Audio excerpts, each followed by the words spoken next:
2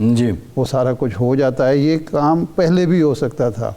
اور یہ جو قومی وسائل ضائع ہوتے ہیں اس کا کسی کو جواب دہ ٹھہرانا چاہیے. کیا کوئی قانون ایسا ہونا چاہیے کہ جہاں غلط فیصلے ہوں پراسیکیوشن کی طرف؟ اچھا عدلیہ کا تو مسئلہ یہ ہے کہ اب ظاہر بات ہے کہ اگر مدعی ہی سست ہو تو گواہ تو چست نہیں ہو سکتا. عدالت از خود تو سزائیں نہیں دے سکتی یا برقرار نہیں رکھ سکتی. جب نئے پیچھے ہٹ گیا تو عدالت کے لیے تو راستہ کھل گیا ہے. تو میرا خیال ہے حسن رضا صاحب سے یہ پوچھتے ہیں کہ یہ جو بریت ہوئی ہے اور جس طرح سے جلدی میں نئے پیچھے ہٹی ہے، اس کو آپ ایک بطور وکیل ماہر قانون کے طور پر کیا دیکھتے ہیں؟ اور یہ جو تاخیر ہوئی انصاف ملنے میں میاں نواز شریف صاحب کو، اس حوالے سے آپ کیا سمجھتے ہیں؟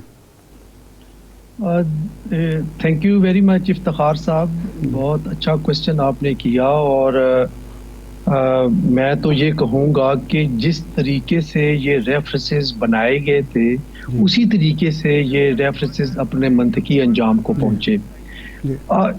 بناتے وقت بھی میل آف آئی ڈی اپنی جگہ پہ موجود تھی. اور آپ دیکھیں کہ جے آئی ٹی ایک ہی بنی، اس نے ساری انویسٹیگیشن انکوائریز کی اور 3 ریفرنسز جو ہے وہ ریکمینڈ کیے. اور چمبے کی بات یہ ہے کہ تینوں ریفرنسز کا جو موڈ پوائنٹ تھا وہ ایک تھا کہ ان کے میاں نواز شریف صاحب کے جو اثاثے ہیں وہ ان کی آمدن سے زائد ہیں. اب قانون اور آئین یہ کہتا ہے کہ اگر کوئی الزام ایک ہے تو اس کی ایک ہی کارروائی ہونی چاہیے، ہو سکتی ہے. آپ متعدد ایف آئی آر یا ریفرنسز فائل کر کے نہیں کر سکتے.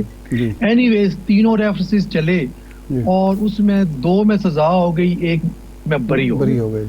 اب سزا جس طریقے سے دی گئی اس وقت کی سپریم کورٹ کے ایک بینچ نے first time in history of Pakistan ہم نے دیکھا کہ سپریم کورٹ کے ایک جج مانیٹرنگ جج کی حیثیت سے انہوں نے ان ٹرائل کو دیکھا اور اس کو ڈے ٹو ڈے ہیئرنگ اس کی واچ کرتے رہے اور اپنی جو ہے وہ مشورے بھی دیتے رہے اور اپنی ڈائریکشن بھی دیتے رہے ٹرائل جج صاحب کو. پھر ٹرائل جج صاحب کے جو فیصلوں کے بعد جو چیزیں سامنے آئیں وہ بھی اپنی جگہ پہ کوسچن مارک ہے. ان کی ویڈیو مووی سامنے آئی، ان کی کلپ سامنے آئے، پھر ان کا بیان حلفی آیا. اس سے بھی نظر آتا رہا کہ یہ اس کیس میں کیا کچھ ہوا. بہرحال آپ کو یاد ہوگا کہ سپریم کورٹ آف پاکستان میں جسٹس مقبول باقر صاحب کی سربراہی میں کوئی تقریباً مختلف بنے میں تھے، نیب کے کیس سے سماعت ہوئی اور انہوں نے بار بار یہ آبزرویشن دی کہ نیب جو ہے وہ پولیٹیکل انجینئرنگ کے لیے استعمال ہو رہا ہے. اور اس وقت کے چیئرمین نیب صاحب کو یہ توفیق نہیں ہوئی کہ وہ کورٹ میں پیش آ کے کہیں کہ نو سر آپ کی آبزرویشن ٹھیک نہیں ہے، پولیٹیکل انجینئرنگ ہم نے نہیں کی، نہ ہم سے پہلے کسی نے کی. لیکن حقیقت یہ ہے کہ جب اس قانون کے خالق جو کہ ایک آمر تھے پرویز مشرف صاحب، انہوں نے جب یہ قانون بنایا تو ہم نے یہ دیکھا اور تاریخ اس چیز کی گواہ ہے کہ انہوں نے سب سے پہلے اس قانون کو مس یوز کیا اور الیکٹیبلز کو اپنے ساتھ ملایا اور ایک مسلم لیگ کاف کی حکومت بنائی. اس کے بعد جو مزید انفارچونیٹ جو کہیں گے ایکشن کہ جو بھی حکومت آئی وہ جمہوری حکومت کہلاتی ہے. پارلیمان نے کوشش نہیں کی کہ اس کو یا تو یہ کرتے کہ اس نیب کے ادارے کو اتنی امپاورڈ کرتے، انڈیپینڈنٹ بناتے کہ کوئی حکومتی عہدیدار یا ادارہ وہ ڈائریکشن نہ دے سکتا اور اس کی انٹرفیئرنس نہ ہوتی. نہ ہی انہوں نے یہ کوشش کی کہ پولیٹیکل انجینئرنگ کے استعمال کو پاشا صاحب جب بھی اقتدار میں آئے اس کو جی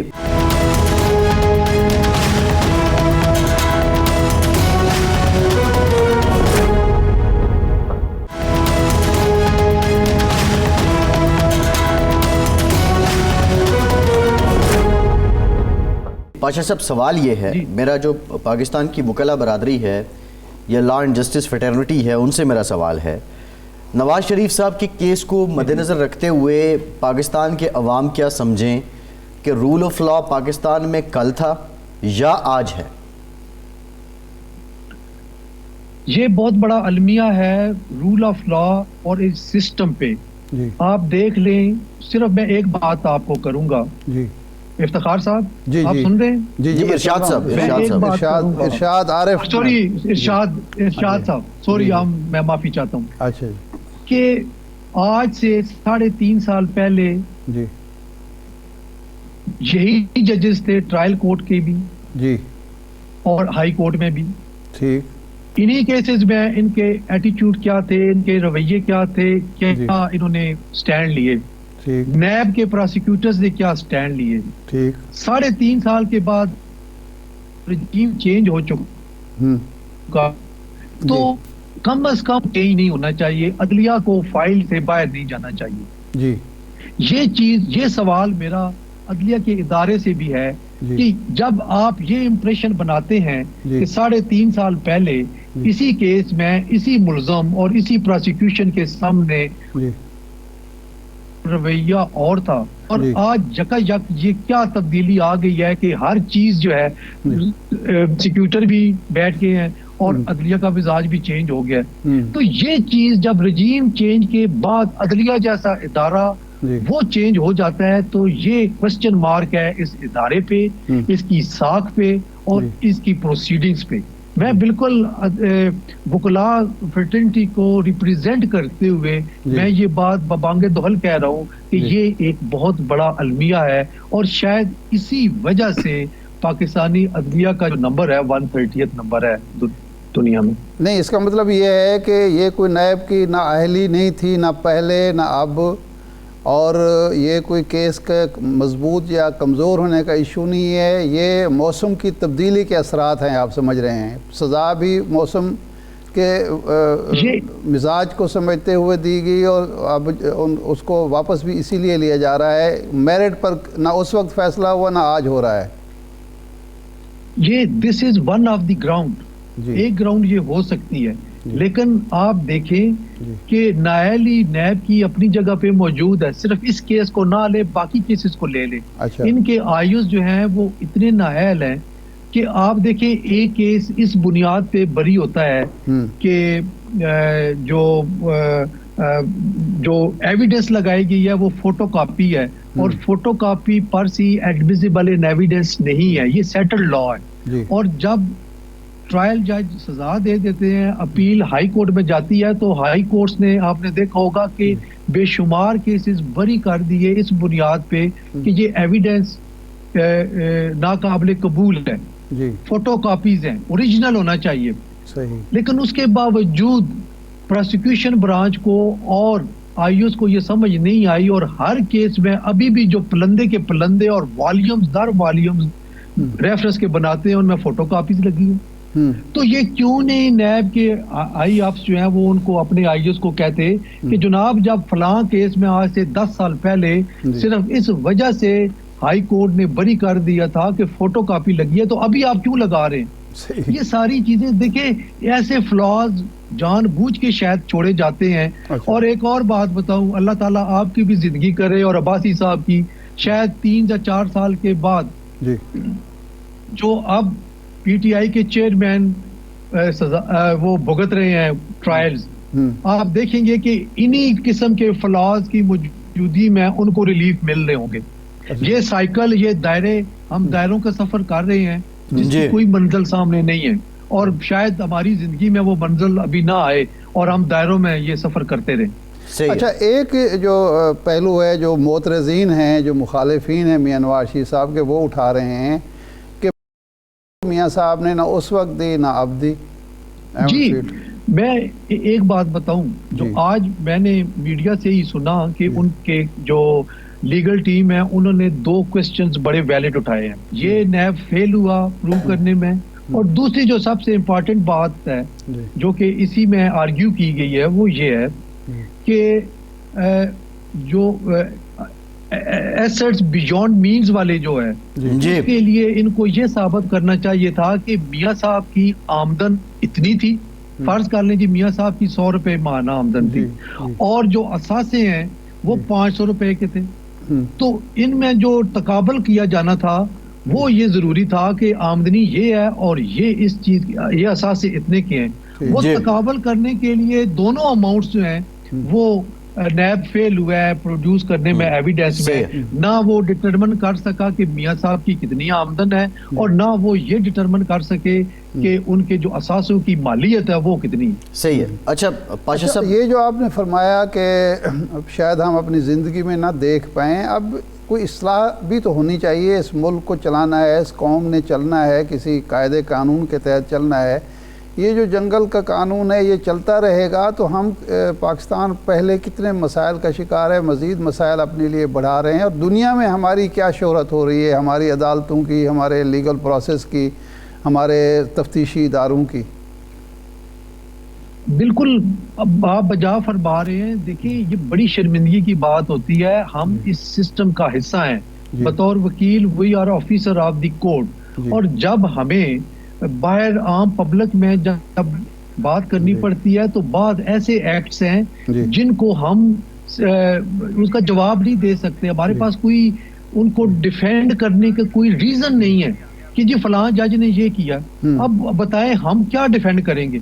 ایسی بہت ساری مثالیں ہیں جن کو کوٹ کیا جا سکتا ہے, لیکن مسئلہ یہ ہے کہ اب پرائیویٹ سیٹنگز میں بعض اوقات ہمارے کئی ججز دوست ہیں, وہ کہتے ہیں جی آپ کس حساب سے آپ کہتے ہیں کہ 130th ہے. میں کہتا ہوں جی ہم بالکل نہیں کہتے. یہ تو کوئی انٹرنیشنل کوئی پتہ نہیں وہ کون سا اسیسمنٹ کی جاتی ہے جس پہ کبھی 120 پہ آئے, کبھی 128 آئے اور آج 130 پہ ہیں. تو ہم کیسے ڈیفینڈ کریں گے ان چیزوں کو. جیسے ایک بڑی اہم بات پہلے کی ہے اور at the cost of repetition میں کر رہا ہوں کہ رجیم چینج ہونے کے بعد عدلیہ جیسے ادارے کو کی سوچ اور فکر کو چینج نہیں ہونا چاہیے. This is what I am seeing. اچھا حسن صاحب یہ بتائیے گا, اب پی ٹی آئی کے جو نامزد چیئرمین ہیں بیرسٹر گوہر علی خان آپ کی فریٹرنٹی سے ہیں, اور آپ نے رجیم چینج کا ذکر بھی کیا ہے. اس کے بعد جس طرح بہت سی کیمپینز رہیں, عدالتیں رات کو کیوں کھلیں, پھر ایک وقت میں عدالتیں اچھی ہو جاتی ہیں اگر حق میں فیصلہ آ جائے. کوئی بھی سیاسی جماعت ہے, ہم بات کر رہے ہیں, توقعات کیا ہیں بیرسٹر علی گوہر خان سے آپ کی؟ اور کیا ہاں اس میں یہ شامل کر لیں کہ کیا یہ جو سزا معطل ہوئی ہے اس کے باوجود انٹر پارٹی الیکشن میں حصہ نہیں لے سکتے تھے عمران خان؟ ہاں جی, میں پہلے آپ کا میں جواب دوں گا کہ سزا سسپینڈ ہوئی ہے, سیٹ اسائیڈ نہیں ہوئی, یعنی کہ بریت نہیں ہوئی. اگر بریت ہوتی تو پھر خان صاحب, اور یہ انہوں نے اچھا فیصلہ کیا ہے بجائے اس کے کہ پارٹی کو اور مصیبت میں ڈالتے, پارٹی کے ورکرز اور ان کے جو سپورٹرز ہیں ان کے لیے مسئلے مسائل بنتے. تو میرا خیال یہ ہے کہ رائٹ ٹائم پہ رائٹ ڈیسیژن ہے, چونکہ وہ نہ تو کسی پبلک عہدے کے لیے اس وقت الیکشن لڑ سکتے ہیں اور نہ ہی پارٹی کے الیکشن. یہی انالوجی آپ دیکھیں کہ میاں نواز شریف صاحب بھی اسی وجہ سے پارٹی صدارت سے بھی علیحدہ ہو گئے تھے اور میاں شہباز شریف کو بنایا گیا تھا. جہاں تک گوہر علی خان کا تعلق ہے, میں آپ کے اس چینل کی توسط سے, آج کے پروگرام کی توسط سے میں ان کو اپنی مبارکباد پیش کرتا ہوں. اور یہ میں سمجھتا ہوں کہ یہ لائرز فریٹرنٹی پہ یہ اعتماد ہے کہ انہوں نے وکلاء پہ اعتماد کیا اور ایک اچھے شخصیت کو جو ہے وہ چیئرمین کے لیے نامزد کیا. وہ کہ یہ ایک فار دا ٹائم بینگ ہے, ادروائز بھی ہی از کمیٹڈ پرسن. آپ دیکھیں کہ جب پارٹی پہ کوئی بندہ میڈیا پہ آ کے سپورٹ کرنے کے لیے تیار نہیں ہے, سارے جو جنہوں نے انجوائے کیا 3.5 سال پی ٹی آئی کی حکومت میں, وہ سارے اپنے اپنے بیان دے کے چھوڑ کے چلے گئے. تو lawyers come is come P T I کے چیئرمین کے ساتھ کمیٹڈ رہے, ان کے ساتھ رہے, جس میں بڑا نام گوہر علی خان صاحب کا ہے. اور گوہر علی خان صاحب نے ہر پلیٹ فارم پہ, میڈیا پہ, ہر جگہ پہ ان کو ڈیفینڈ کیا. تو میں سمجھتا ہوں کہ یہ بہت اچھا فیصلہ ہے, اور اس پہ یہ لائرز فریٹرنٹی پہ ایک اعتماد کی جو فضا بن رہی ہے, میں اس کو اپریشیٹ کرتا ہوں. جی ٹھیک, بہت شکریہ حسن رضا پاشا صاحب آپ کے وقت کا. ایک بریک کے بعد مزید بات کریں گے, ہمارے ساتھ رہیے.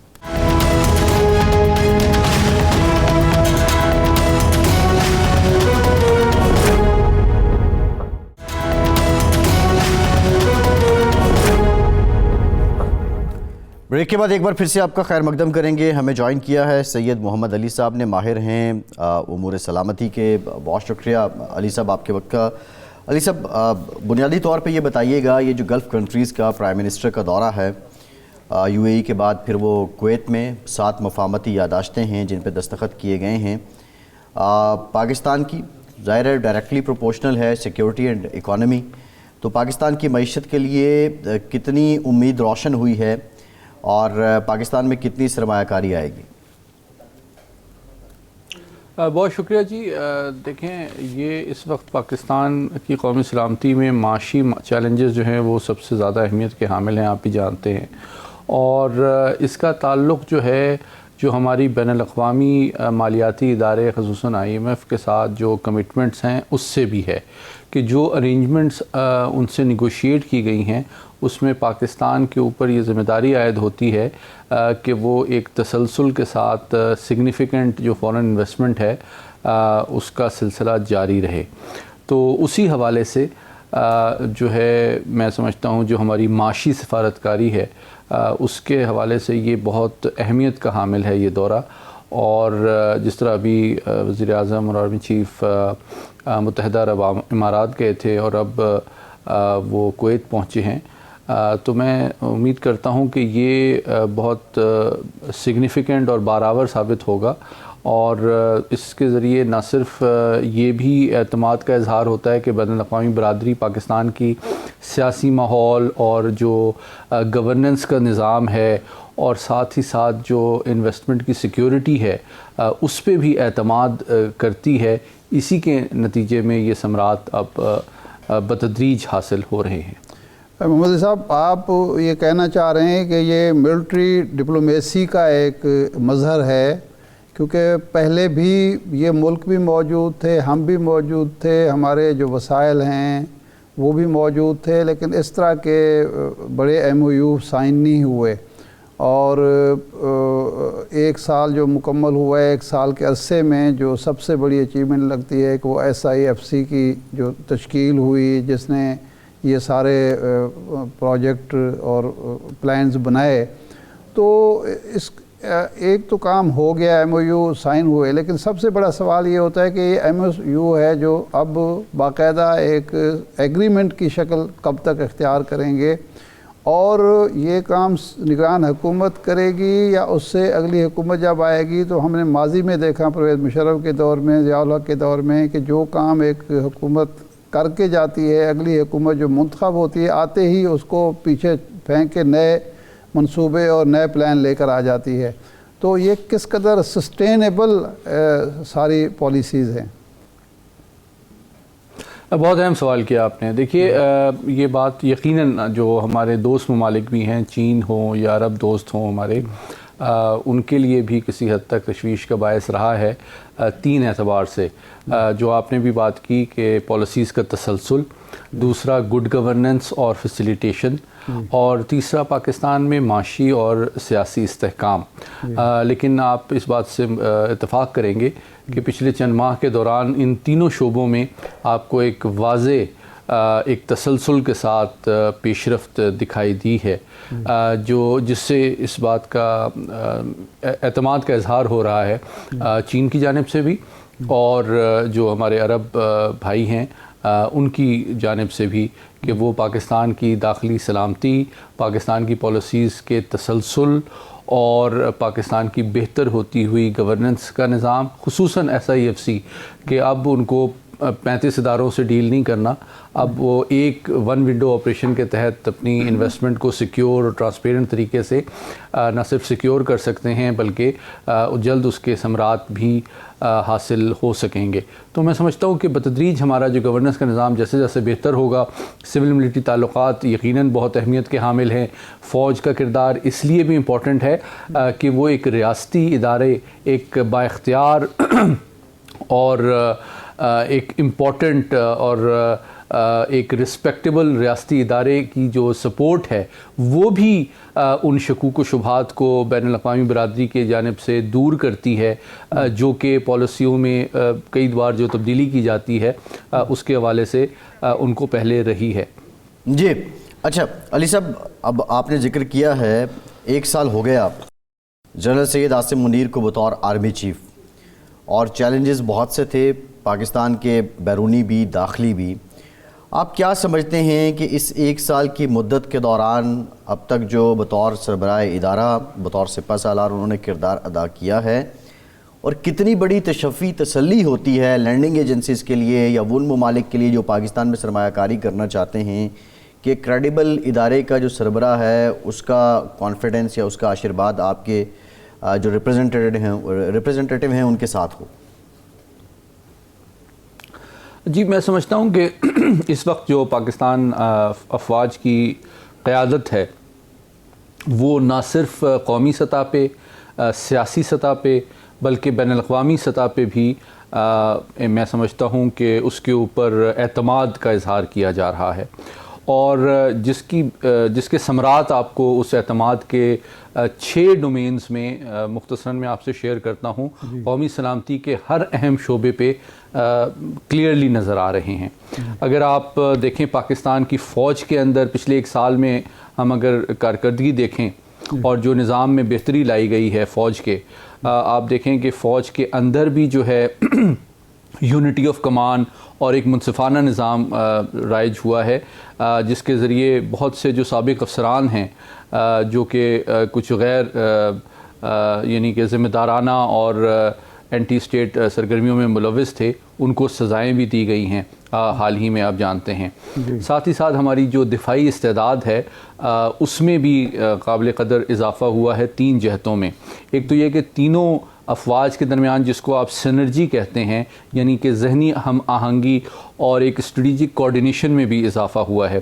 ہم نے کچھ نئے ہتھیار بھی حاصل کیے ہیں جدید ترین، تاکہ ہم اس خطے میں طاقت کا توازن برقرار رکھیں، جس میں خصوصی طور پہ جو VTF-4 ٹینک ہے جس کی حال ہی میں نئے آپریشنل کانسیپٹس اور جو ایکسرسائزز ہیں ان کا معائنہ بھی کیا ہے آرمی چیف نے۔ اس کے ساتھ ہی ساتھ آپ کو یاد ہوگا کہ تھوڑے دن پہلے ہم نے اپنے ابابیل اسٹریٹجک ویپن سسٹم کا بھی تجربہ کیا، جو پاکستان کا سب سے کیپیبل یعنی کہ جوہری ہتھیار لے جانے کی صلاحیت رکھنے والا بلسٹک سسٹم ہے۔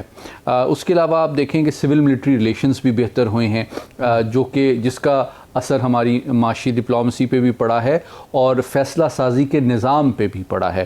اور داخلی سلامتی کی طرف آتے ہوئے آپ دیکھیں کہ نہ صرف دہشت گردی کے حوالے سے ایک جامع اور ہمہ جہت حکمت عملی کا اجرا ہوا ہے، بلکہ اس کے اوپر ملک گیر عمل درآمد بھی جاری ہے۔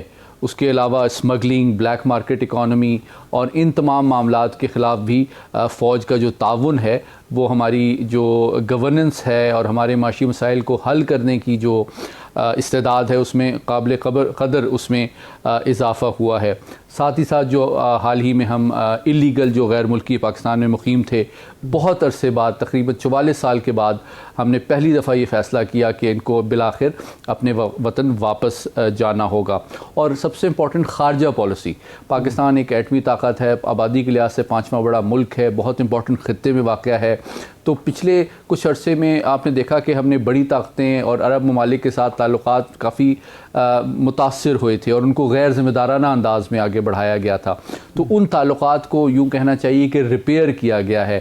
آپ نے امریکہ، روس اور چین کے ساتھ تعلقات میں بھی ایک توازن آپ کو نظر آتا ہے کہ ہم نے ان کی گڈ ول اور اعتماد بیک وقت حاصل کیا ہے، کسی بلاک پالیٹکس میں جائے بغیر۔